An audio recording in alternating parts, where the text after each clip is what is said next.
Minsan ka na rin bang napatanong sa sarili mo, ano nga ba ang purpose ni Lord para sa akin? Ano kayang gusto niyang sabihin sa akin o gusto niya na gawin ko?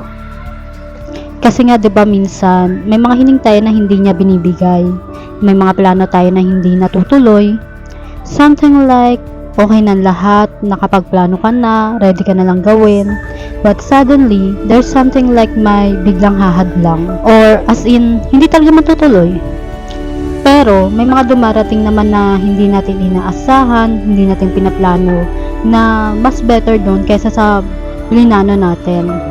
I keep asking myself, what God's purpose for me? May mga bagay kasi na gusto kong ma-experience. I'm dreaming to have a comfortable life, professional job na gusto kong marating. But sometimes, napapaisip din ako, ano ba talagang gusto kong marating? Or ano ba talagang gusto ko? Lahat naman siguro tayo ay maraming gustong maabot. Marami tayong pangarap na gusto nating marating. Ganyan na ganyan ako dati. Ang tataas nga ng mga pangarap ko tipong kahit ibon may hirapang abutin. Hindi, charot lang. I'm still confused pa rin naman kasi marami pa rin akong gustong maabot. Pero I think alam ko na kung ano talaga yung pinaka-desire ng puso ko. At syempre, kay God ko na lang yung gabi-gabing ibinubulong. Ayoko na masyadong isipin ng mga problema. Though may mga times na mabigat sa dibdib, naka-overthink, pero nagtitiwala ako sa Diyos.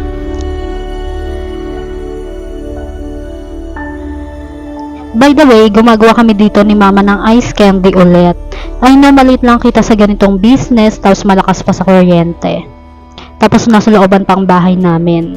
Pero sabi ko talaga sa sarili ko na kilos ako, magbi-business ako, at sigad ang aking gabay, siya ang tutulong sa amin dito sa small business namin. Thankful naman ako na kahit na nasa looban ng bahay namin, may mga pumapasok pa ring mga bata para bumili. Kapag ka talaga lumapit tayo sa Diyos, kapag ka inilapit natin sa Kanya yung mga plano natin, at kapag siya naging sentro ng ating buhay, totoo talaga na kung will niya yon at nakikita niyang magiging mabuti naman para sa atin, siya na talaga ang bahala. Ang kailangan lang magtiwala tayo sa Kanya. Hindi ko naman alam kung hanggang kailan tong ice candy business namin, pero hanggang kaya, hanggang may bumibili, hanggang nasa puso ko itong ginagawa ko, ipagpapatuloy ko ito. Who knows, ito palang purpose para sa akin ni God, or ito pala talagang will niya. Hindi naman kasi natin malalaman kung hindi natin susubukan, 'di ba? Lalo na since bata pa lang talaga ako, desire ko na talaga ang mag-business. Nung nag-aaral nga ako ng high school, nagtitinda-tinda din talaga kami noon ni Mama. Siya talagang aking katulong noon sa pagbi-business ever since. Kaya nga till now talaga business-minded pa rin ako, pero hindi pa rin ako sure kung ito na ba talaga ang path na tatahakin ko or may iba pang opportunity na darating.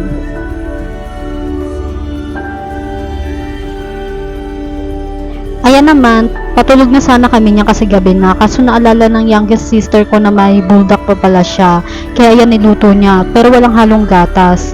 Sabi ko naman wag na lang niyang ubusin yung spicy na hinahalo sa bulldog para di gaanong maanghang. Pero ganun pa rin, di pa rin namin carry yung anghang. Napaka-anghang pa rin kahit na kalahati lang yung nilagay niya na spicy. Hindi rin namin yan naubos, kaya ibinigay na lang namin yan sa may gusto.